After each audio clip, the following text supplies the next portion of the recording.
Hello, everybody. Welcome to Pharmaceutical Soccer. I am so excited to be here with you. The end of January, which means the first actual month of Nashville SC season is soon to be starting.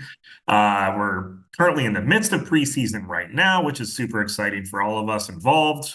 And by all of us involved, I mean the one and only Clay Trainum and Valère Shabilla. So excited to be here with the both of you. Clay, what's happening? Normally I go to Valère first, but I feel like switching it up right now at the current moment. So Clay, how was your weekend? How are things? What's up? My weekend directly involved Valère, so it was all right. We went to the beautiful, what I like to view as the oasis on the Ohio, hashtag Heavensville, place where champions are made.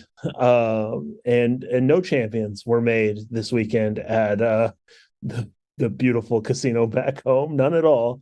And then didn't do hardly anything Sunday. It was great. Played D&D, so just a real dice filled weekend, I suppose. What about the Royal Rumble? Oh, we did do a big Royal Rumble watch party, and that was a lot of fun. Nothing interesting happened, but it was a lot of fun. And at a certain point, 20 people that were in my house chanting "Kiss" at two wrestlers on TV. So is what it is. It's a good time. Okay, yeah, How that's was your weekend, Wow. Valère? Okay. Valère lost That's way that's more money than something, I Clay. did. yeah, my weekend. Interesting. Went to Heavensville, as Clay likes to call it. Got to see Clay's high school. Went to where Clay got his donuts back home. Um, got a donut there. Got some coffee. I do feel like Clay Um, is the person that would take you like to all the things that you didn't need to know Oh, about their childhood. Of like, oh, this is the donut spot I went oh, to, I we where took it's just I like cut there's detours. out no so much, and need. Valère wanted donuts, so that's on him. I wanted coffee and donuts were a nice bonus. I will say. And I it's will say directly that next that to was a where I went nice to high bonus. school, so it is what it It is. was I could have also that they tour could also be an hour sold long. yeah, they sold donuts and cookies, and it was a good opportunity for me to grab some for my girlfriend who did not go on this trip, of course, and has some some difficulties this weekend as she navigates being concussed. So she's feeling better, but yeah, concussions Well, are not. Despite Clay's, for what's clarity's the word? sake, he did not concuss her. Why would anybody think that? I have I, nothing to do with this. I'm just making sure because we don't want to leave it out there. Okay, yes, I did not do anything. She was at work. I had nothing to do with it. But she's recovering, so it's all good. And this is a slow start to the show, of course, because this morning it was one of the saddest mornings of my life as the Iraqi national team was robbed of a clear win against Jordan, who are supposedly supposed to be our neighbors. But I mean, Jordan, I guess, didn't do anything wrong, but the Australian Irani referee broke my heart this morning. So Iraq is out of the tournament, and as Clay has told me, and I agree with him, the Asian Cup, it's a Mickey Mouse tournament, and anything I said in the last episode, just delete it. Just don't worry about it. Don't watch the Asian Cup. Focus on AFCON. Maybe that's better. So that's where Okay. I'm at. Wow. Yep. It seems like for you guys like taking like a trip together like to a spot, that was like kind of very unexciting. Like open, like I feel like your guys' weekends are because my weekend was also not very exciting. So It's like, only is not this exciting to you because you weren't there. You were in DC. But DC is probably more interesting than Evansville, if I'm being honest. You're the one who said it, man. Yeah, that's coming to it talking to a person that literally binge watched a show called The Brother's Son on Netflix. It was fantastic, by the way. If you're looking for a really good, like over the top gang triad related TV show thriller, watch it. It's ridiculous and good at the same time. But look, we could talk about our weekends all day long if we really wanted to. I'm sure there's a lot more we can discuss. Actually, I don't have more I can discuss. I really didn't do anything. But We're a Nashville SC show. So we should talk about Nashville SC, right? They finally played a match that we're going to talk about a little bit more in the second segment in detail. But we're kind of in the midst of preseason. And with even that first match, we did get kind of a little bit of clarity on a few sort of position type of things that are going on. Obviously, what we get to follow is based on whatever Twitter tells us and whatever press comments come out. So taking it with a grain of salt. But as we're kind of going into this, I wanted to frame this question of. So I also started watching True Detective, where one of the things that Jodie Foster says is ask the question, where I want to pose that to you guys. For NSC right now, like, what is the question that you have for the rest of this preseason of NSC? My big question is how many times I can cut off Valaire on this show. So I apologize. Go ahead, Valaire. No, it's okay. First, I would like to think of us as a Nashville soccer podcast or show, or the Nashville SC show. Personal preference there. But I will say that I think the main question is one thing that was missing from this game is the senior players. No Walker Zimmerman, no Hani Mukhtar, no Shaq Moore. There are a good bit of senior players missing. I think the biggest question for me is Hani Mukhtar, honestly. Hani Mukhtar ended that season in the lowest of his NSC career ever. Even 2020, he had some bright moments, unlike the end of 2023, where it was dire for Hani Mukhtar. He had one open play goal in 15 games or something like that. I'll go back and look at the stats, but I need to see something from NSC to make me believe that Hani Mukhtar can go back to his MVP status, or at least close to it. Now, it doesn't mean that he has to score a hat trick every game, but he needs to at least play. And it's okay to miss the first couple of games because these are fitness games. And Gary said he was just recovering from the offseason. But for me, especially when you come to these last 2-3 games of the preseason, I want to see Hani Mukhtar to at least be able to play close to 90 minutes, if not 90 minutes. Because we all know that without Hani, this team struggles a lot. So my main question is, can you get Hani Mukhtar ready to go when that Mocha game hits in late February? Yeah, I mean, I think that the singular largest question is Hani Mukhtar the, MVP player of the past, which he's probably going to be closer to that than completely non-existent. I mean, we've got 4 years of data on Hani Mukhtar after all. But for me, the big question is, where is Ginky Miyachi? And is he a trialist again? No, I'm sorry. That's a 2019. Shout out to the legend, though. Yeah, shout out to Vinny Vermeer. Most flexible soccer player I've seen in my life. Very flexible soccer player. But the question is somewhat similar to Valaire's, just involving a different player. What is Randall Leal's role? Randall Leal is on a 7-figure contract for NSC. We have largely seen him used when he's been healthy out wide. Is that where he's going to play now, given that there have been some signings and potentially a little bit of an attitude shift in the way that Nashville's going to approach games in possession? At least that's what's been hinted at by Gary in preseason. And if you're choosing to keep a guy under contract that's on that sort of contract, you definitely have expectations of him, and he's got to be better than he has been the last 2 years. Now, given he had injuries the last 2 years, so when I say be better, I also mean just be healthy. But I'm really, really curious to see where he's going to play, what his role is going to be, because there has been some significant changes, especially in attacking players for NSC going into this season. And that's my single largest question. I think Hani Mukhtar, I think that'll sort itself out. He's a good player. But Randall Leal looked a good player his first couple of years, and he looks a good player at times the last 2 years. I'm really curious what how good he's going to be, but where he's going to be, how's he going to play going into this season. And I I think also those have are. a few. Oh, go ahead, Steven. I was going to say, I think those are both valid questions as well. Like, I think you're hoping the inconsistency of Hani doesn't go into the beginning of preseason, but we're not seeing what that's like yet. And then, Randall Leal was always supposed to be one of those players that grew into Nashville SC's best that we just haven't.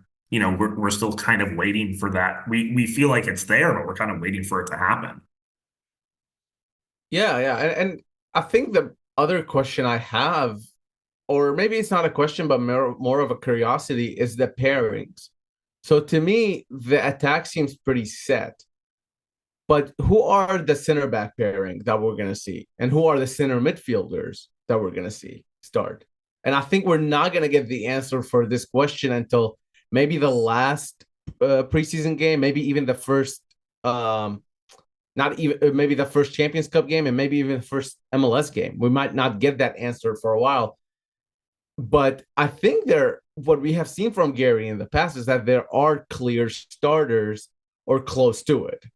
Every time Walker Zimmer is healthy, Walker Zimmer is going to start. We just have so much data on that. The question is, does Lucas McNaughton go next to him, or does Jack Mayer go next to him?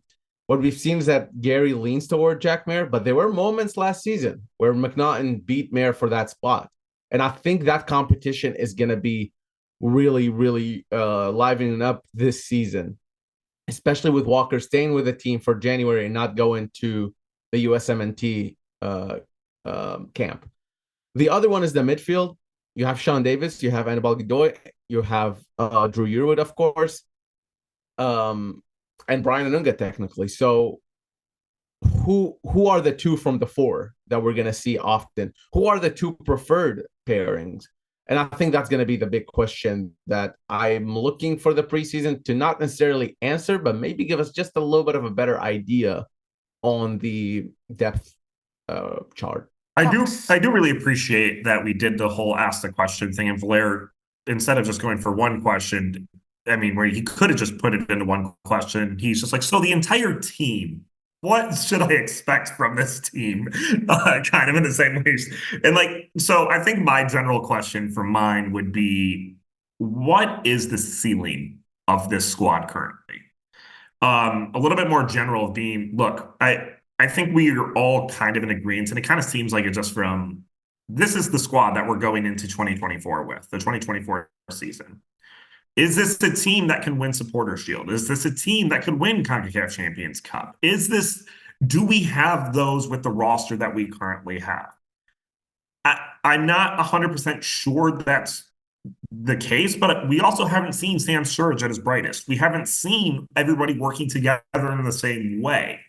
So, do I think it's a stretch? Maybe, but we also haven't seen we haven't seen what it can be. So I think that's how I would frame the question for me.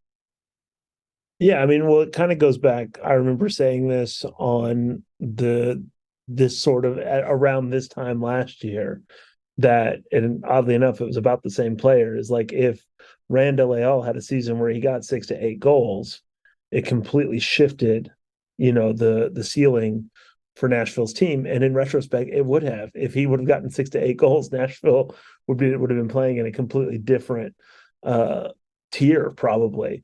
And I think you look at the roster right now. If Sam Surge is a 15 goal scorer, if Hani Mukhtar has 25, 30 goal contributions, then you're sitting here saying that this is probably a team that's certainly playing near the top of the Eastern Conference.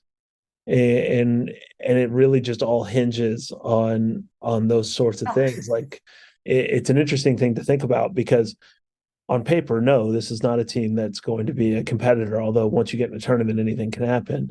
But if you shift everything up, just one or two standard deviations up across the board, suddenly the talent seems a lot better than it is, because on paper, Sam Surge is a big goal scorer. You've got Jack Moore, you've got Hani Mukhtar, you've got Walker Zimmerman.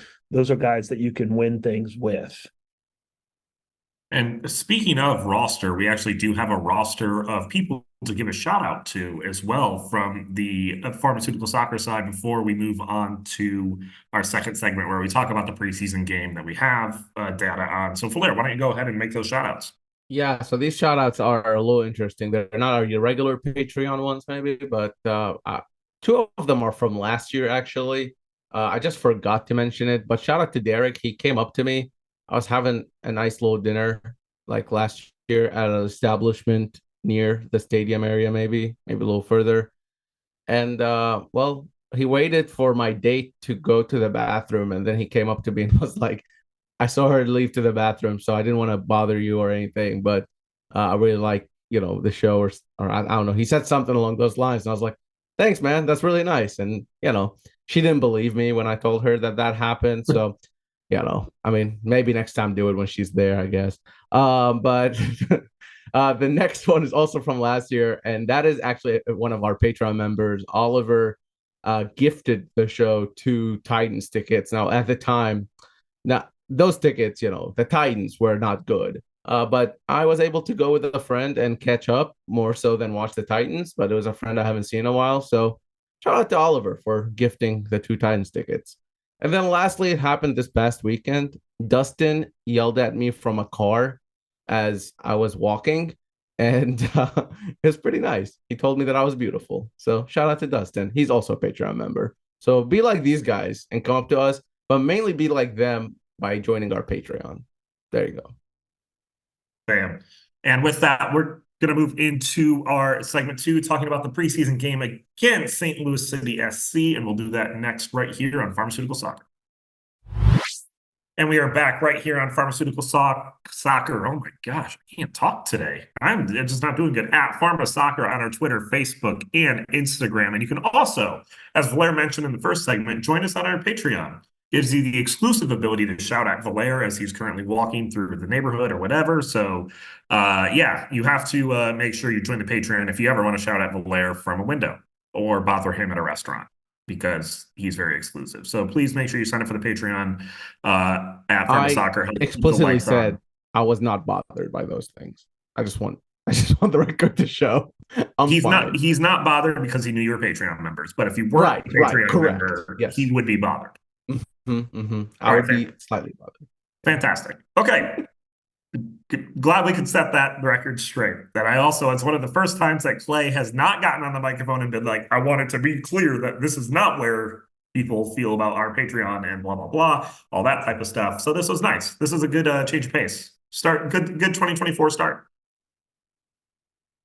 Thank you, Clay.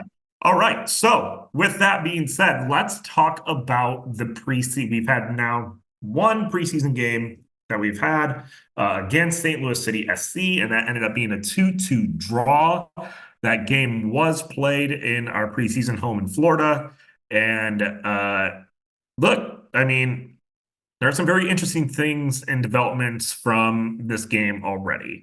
And I think kind of the best way to go about it is just to, I don't know, let's start with who is not playing in that Valer. So there was a specific few players that were not playing in it. But other than those few senior players, that beginning did sound like a starting lineup.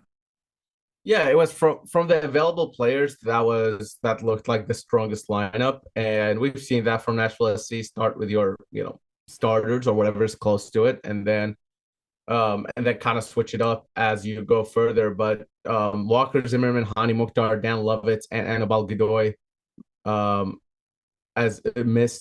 missed this game for fitness issues or various fitness problems, I guess. Problem maybe like overselling it. It's just they're coming back from off season, and it takes them a little longer to get everything go together. The same time, Sean Davis and Drew Yearwood also kind of similar to that. So there's quite a few senior players, definitely DPs missing from this roster. And for Nashville SC to still put out a pretty strong lineup, I would say, to start with, is a positive thing. Of course, you still had Sam Surridge out there, and Randall Leal and a bunch of other senior players, but the big names were definitely missing. I wouldn't worry about them missing names. I think it's just a normal procedure with off-season stuff. Gary Smith said, Hani, they did work with Hani in the off-season to make sure that he's kind of ready as things come about. And he came in a little behind, but still, again, nothing to worry about. And then for Walker specifically, Walker was mentioned that he's pretty much a week behind the preseason schedule. He did a story, I want to say, with ESPN, maybe MLS Soccer with Charlie Boehm. That's what it was. And in the piece they talked about maybe him being, a week behind in terms of preseason just to recover from an Achilles issue that he had the end of last season. He did get some procedure done on it. So should be back. I would assume some of these players, if not most of them, will get some sort of minutes in the next preseason match. And if not, then it will definitely be later in the preseason. But at the moment, nothing major or no big injuries for Nashville SC. But even with that kind of happening, it's always, that first kind of lineup was very reminiscent of what a starting lineup could be, just with, a few of those missing players. And for me, like one of the big takeaways that I got from watching the updates on Twitter would be the first half of that starting lineup. They do a ton of switches in that second half, but that first half started out with a goal for Nashville, a Tyler Boyd and Jacob Schaffelberg connection with Shaffy getting the goal, and a shutout, which is something that we are used to seeing this team have. So to me, obviously it's preseason, but it's still good to see us developing some sort of goals without Hani on the pitch. Well, yeah, I mean, the Schaffelberg goal is to me the big headline from the day. I think that we saw a lot of flashes early last season of Jacob Schaffelberg, where all of us, especially on this show, we're talking about what a signing that looks to have been. I think Schaffelberg looked exciting and brought a lot to the field that made you excited as the season wore on, but he wasn't scoring goals, and he really didn't have the goal scoring record or assist record that you want from that part of the field. So having him get off the schneid early, hopefully that's a sign of things to come there, because honestly, I talked about in the last segment, if you can ramp up goals and contributions in places where they haven't been, even just a few notches over the course of a season, that plays out in a way that's can change you. Like 5-6 goals, depending on where they are, can be the difference between being third and seventh or being a supporter shield contender, or just hoping to have multiple home playoff games. Like that's very much the difference. So if Schaffelberg finds a way to be score 5, 6, 7, 8 goals this year, that completely changes Nashville's attack and opens up quite significantly more space for guys like Sam Surridge and Hani Mukhtar to work with going forward. Yeah, absolutely. The other person that scored a goal in the game, I believe, was Mackenzie Gaines. Is that correct? Who scored it? Yeah.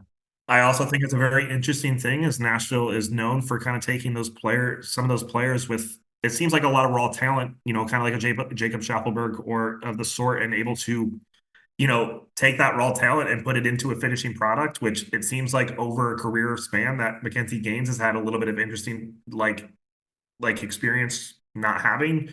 As he's played some, European football before, just never really honed in that talent. So for him to also kind of start his new season here with a goal in preseason, very nice to see. Nashville also let in 2 goals at the end when all the, trialists and, second-tier players were kind of backup players were more on the field. I think it's also extremely cool to see Sippage from the NSC Youth Academy as well, kind of in that substitution lineup, to see he might be getting some first team minutes. And I know Gary probably had a decent amount to say after that match. Yeah, I mean, to start with, there were some academy players involved. I think 3 of them. Sipic was one of them, of course. And then there were some Huntsville players involved as well, or maybe academy and Huntsville players. So it was cool to see that sort of second-rate team, maybe, teams who haven't really played in Nashville colors play. Now, Sipic was with Nashville last preseason, actually, and that's kind of where he was able to earn himself more minutes with Huntsville. And I'm assuming these academy players are trying. Well, not assuming. That's what Gary Smith said. Their main job here for the academy players is just to make sure that they are an option for Huntsville City. It's going to be very rare that somebody goes from the academy to Nashville SC without, the Huntsville City stop. I'm not saying they're not prepared to do that, but you're going to have to impress a lot. But first and foremost, in the academy, you're playing against these, 16-year-olds, 17-year-olds. You go to MLS Next Pro, and yeah, there are some young players, but you're still playing against 20, 21, maybe even 25-year-olds, right? And then there's the odd sort of journeyman out there as well. So it's a really valid experience for them. Especially for when you look at center backs or strikers. If you got a little bit of height to you and you're playing against kids, generally that means you will dominate. But that kind of equals itself out when you go to the professional game. So mainly for those academy players, I think you're going to look at them trying to earn minutes with Huntsville. For the trialists, it never really works out, does it? But every now and again, you'll see something, I guess. So I think one of the players that trialed with Nashville SC was Jan Gregush last year, and he was able to earn himself a contract. Then traded pretty much immediately after. So you don't know where life is going to go. And at this point, I don't think there's any trialist that Nashville SC is. Now, I will say Gary Smith mentioned a trialist specifically for the right back position that he wanted to see instead of Shaq Moore when he replaced Shaq. So I don't know. Maybe there's something there, but we'll see. We'll see about that. Obviously, they don't mention names, so we don't know who they're looking at. I also think it's interesting, and we've talked about this before, is that Gary mentioned that some of these guys that are going to Huntsville will spend their weeks in Nashville training with the first team. This is something that, going back to when they gave the team to Huntsville, this was something that kind of caught us off guard because we would have assumed that some of them would be training in Nashville regardless. So just kind of confirming that even if a guy like Adam Sipic maybe spends the entire season in Huntsville, which I don't necessarily think is going to happen, I wouldn't be surprised to see him in the Open Cup, considering that MLS is going to have to play in it and doesn't want to play in it. I wouldn't be surprised to see him actually make a debut in Nashville this year, but Gary said he could spend the whole year down there, but he will be training with the first team, and he certainly won't be the only one coming up from Huntsville. And we'll talk a little bit more about Huntsville in the next segment, but I think that was a really interesting thing to come out of the comments. Yeah, absolutely. And look, we still have a few preseason games to go. We have one also in Nashville that is open to the public against Louisville City, I believe, in early February. So we'll have a lot more to talk about when it comes to that kind of stuff. But I think I think some of Gary's comments are a little bit more interesting looking at it, just based on, look, we don't get to see a ton of the preseason matches. We only get to see the updates that are on Twitter, but we get to rely on some of the comments that are being had. And as Blair mentioned, Gary probably had a few comments, one public comment that, came up on Twitter and stuff like that, talking about how Sam Surridge looked really good coming into the camp and how he looked like he was one of the standouts. Do you think we could get that production from him that we've kind of needed this entire time? Just for clarity's sake, the one that's open to preseason will be against Birmingham Legion on February 7th. I'm bad. Sorry that we expect me to make that mistake, though. Everybody knew what I was talking about. It's fine. Go ahead, Valer. And now that I don't have an impromptu trip to Doha to see Iraq in the Asian Cup, I will probably be there. So there's that. I was looking at flights, y'all. It was a little crazy. Yeah, Gary mainly spoke about Sam Surridge. He was very pleased with him. Said he looked really good. I think Sam Surridge is the most Gary Smith striker of all time.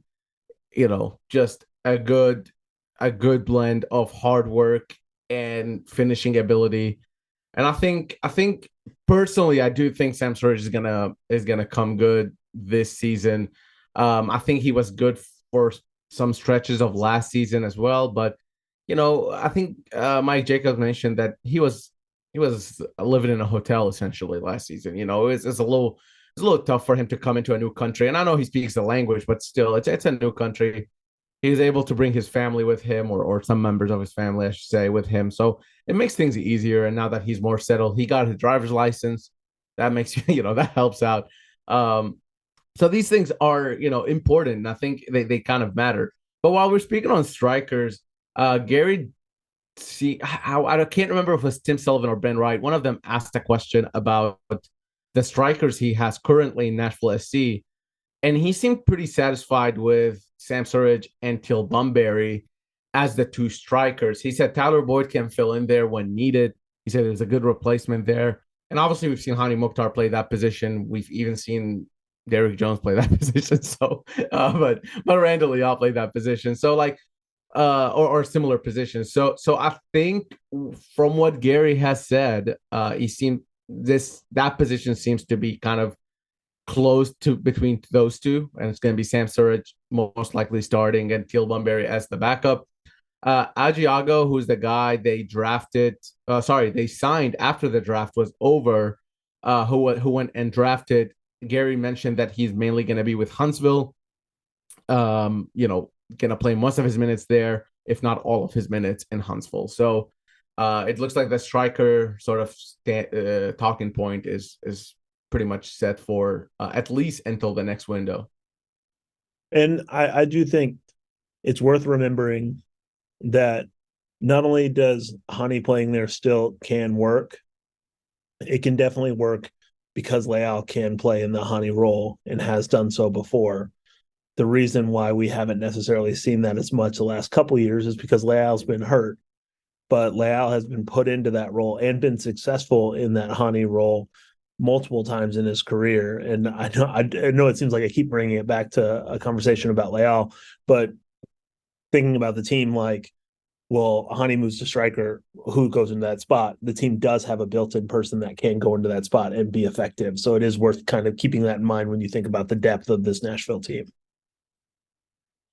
Yeah, and speaking of Leal, I think Gary kind of went, I think not harsh. He wasn't harsh, but Gary has been putting the pressure, I think, on Leal. So has Mike, actually. Both of them have come up recently and said, Leal needs to perform. And Gary said that there was a moment 5 minutes into the start of the match where the defender made some sort of mistake and Leal was able to capitalize on it, but instead of passing to Boyd, he ended up taking a shot and missing, or the goalie saved it. Obviously, we didn't see this, so we don't know. But Gary that's what Gary said, and I think what Gary's trying to achieve there, or at least what Mike is trying to achieve there, is to let Leal know that this next 6 months is very important for him. It's very important because it decides whether or not he gets another contract, how much money he gets on that contract, and which team he will be at, right? So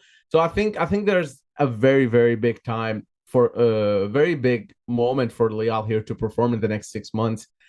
And performing doesn't always mean scoring goals and assisting. Now, obviously, that'll be a nice bonus, but first and foremost, being available is a good start for Randall Leal, right? And I know that's a low bar, but that's a bar he hasn't been able to reach for the last 2 seasons. So being available as much as possible is the first step. And then the second step is excelling on that. Leal being able to play, like Clay said, 3 or 4 different positions within the team really helps him because he'll find minutes.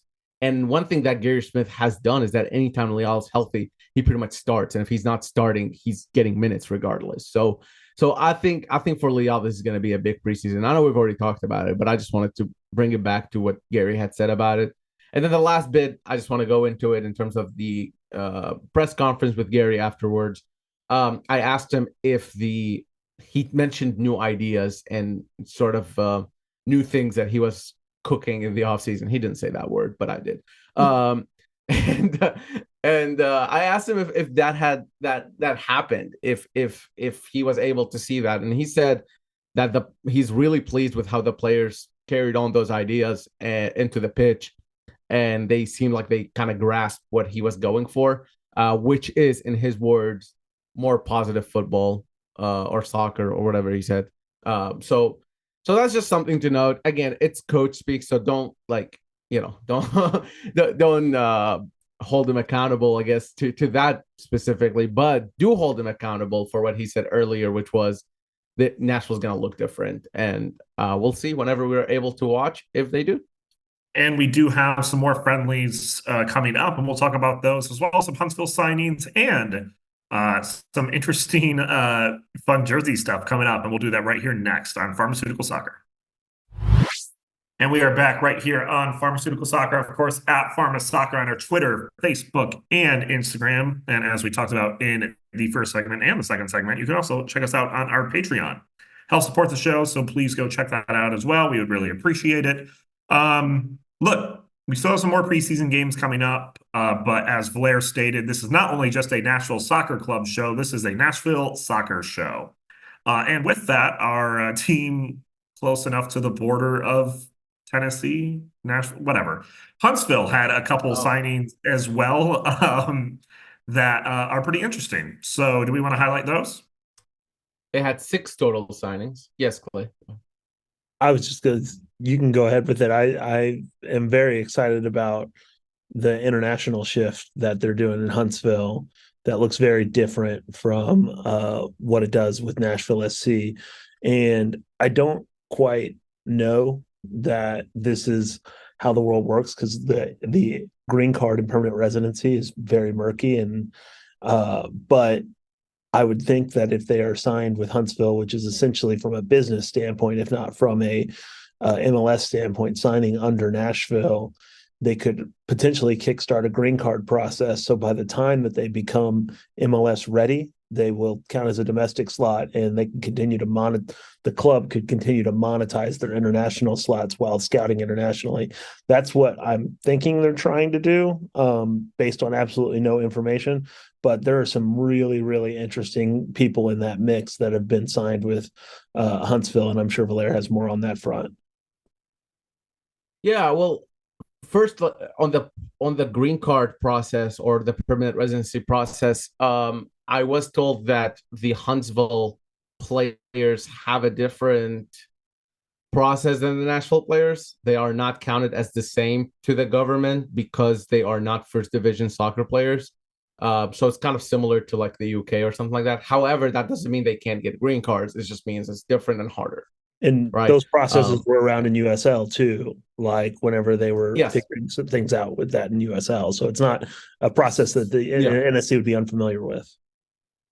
Correct. Yeah. And it is practically the same as the USL process. I don't think there's like, oh, this is Division 3, this is Division 2. It's just you're not Division 1. So things are a little harder, that you need work in the US, right? You need to prove that not only do you work in the US, that's easy to get, but you have to have permanent residency in the US. That's kind of harder to prove when you're not at the top of the game or the top players. Now they did sign 6 players, 4 of which are international players, who would have occupied an international slot if they went to Nashville SC.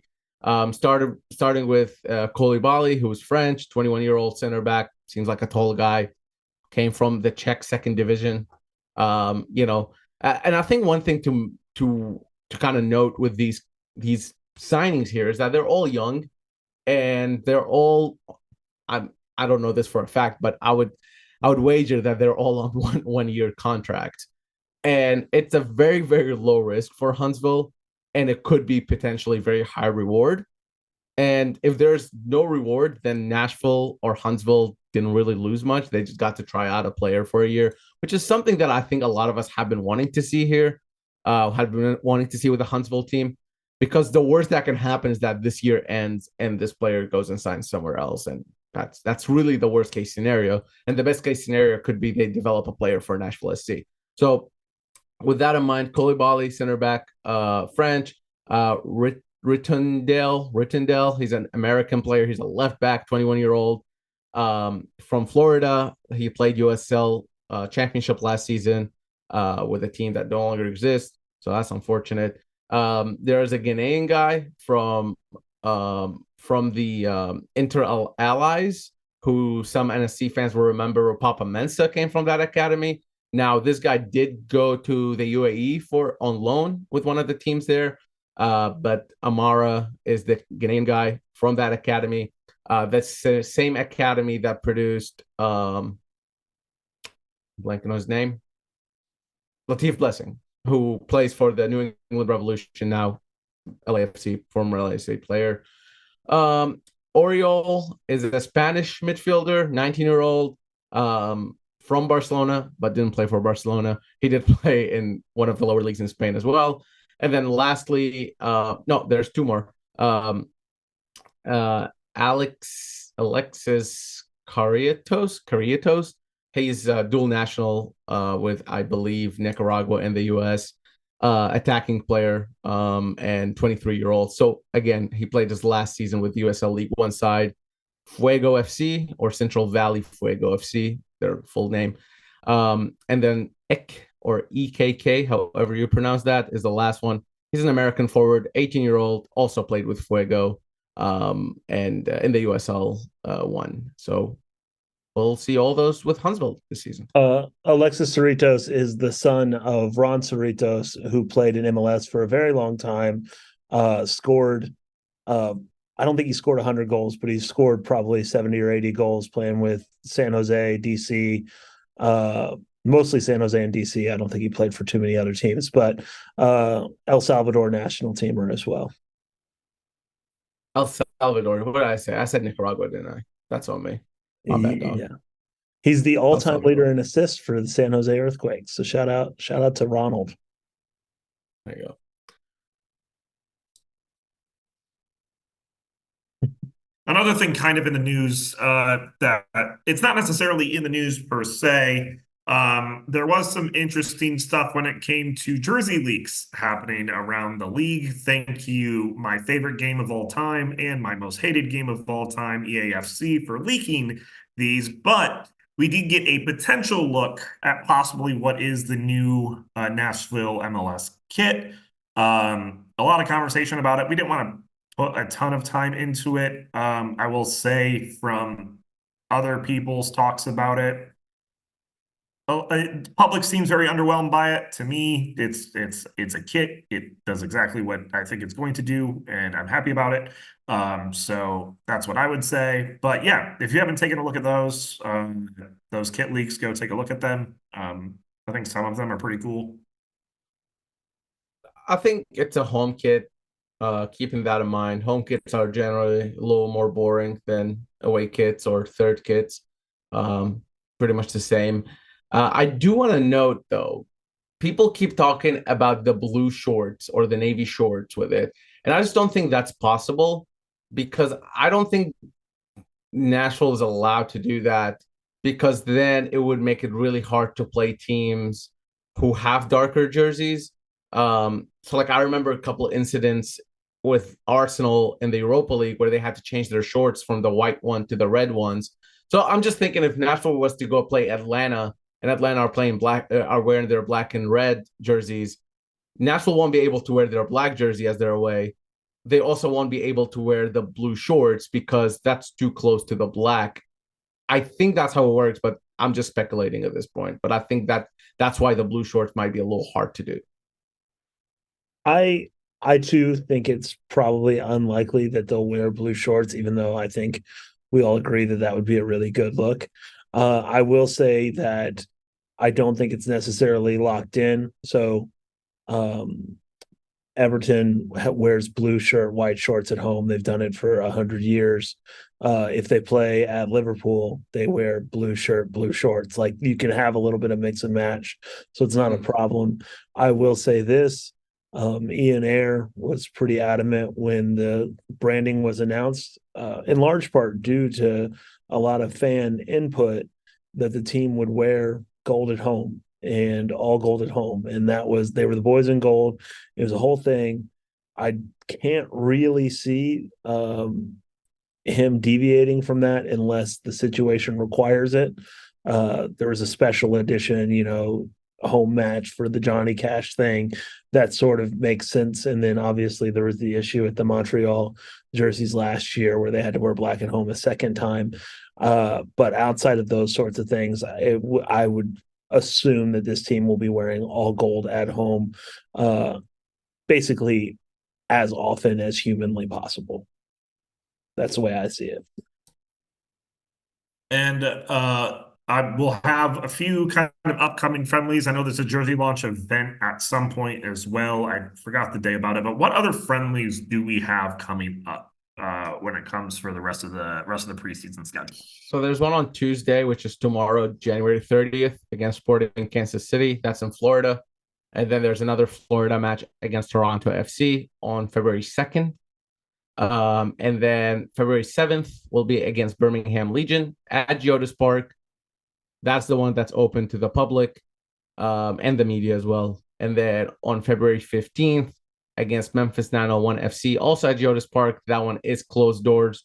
I'm assuming it's too close to the Mocha match and they don't want to have to show that. So one open to the public match coming up, 4 total coming up. And then I would think that there will be a lot of well, not a lot of, but there will be at least one inter squad game here and there that we probably don't hear about, or maybe we'll hear about after it's done or something like that. So there's a few of those going around, and there's a lot of training to do until then. But other than the Birmingham Legion match, all of these will be on Twitter updates only. So make sure to download that app, I guess, or X. I mean, do we want to give score predictions for preseason? Like, do we want to get into that plugs and predictions time? I do not. Here's what I do want to do though, because I have thought about this. When you go to your plugs, I want you to predict the next goal scorer for Nashville SC in preseason. So, Valer, go ahead and give your plugs and who scores the next goal. Okay, well, I'm going to take the low-hanging fruit here. First of all, go follow at Valer Shabilla on Twitter, Instagram, Blue Sky, and Threads. Mainly Twitter and Instagram, X and Instagram, whatever, at Valer Shabilla. Spell it however you can. I will pop up. Bold Arsenal guy who supports Arsenal. Oh, wait. Bold Pharma Soccer host who supports Arsenal. That's me. So make sure to do that. And for the next goal for Nashville SC, I think it's going to be really easy. It's going to be a trialist. So trialist is going to score the next goal. Trialist 4. Let's go with that. All right. I'm going to have a little more hope than that it won't be somebody playing in the second half that's going to score the first goal for NSC. Follow me at Clay LaSalle on Twitter and Instagram. Check out Nashville Soccer Archive, where you can find out fun things like, did you know that contrary to a Huntsville City press release today, that Hani Mukhtar is the all-time leader in assists for Nashville SC with 45. Randall Leal and Daniel Lovitz are second with 20. Dax McCarty is third with 17, and rounding out, or is fourth with 17, and rounding out the top 5 is the one and only Lebo Moloto, who is still in the top 5 all these years later with 15. He will probably drop out of the top 5 this year. That being said, the next goal scorer for Nashville SC will be the one and the only. I was going to go Todd Brian Anunga, but I'm changing my mind, and I'm now going to say Drew Yearwood. Ooh, very nice. At PH Stephen HD. I don't have any sort of credentials or anything anymore. I live in DC. Go me. Yay. Yeah, I really don't have anything. I'm going to go Tyler Boyd. I think Tyler Boyd scores the next preseason goal for Nashville. So, as always, thank you so much for listening to the show. We'll be back next week to break down analysis again of Twitter highlights and what we are currently seeing from Nashville's preseason and some other comments going on. Look forward to talking to you next week. We'll be here and yeah, keep listening. Give us your 5-star reviews on iTunes and podcasts and all that fun stuff. And we'll see you later.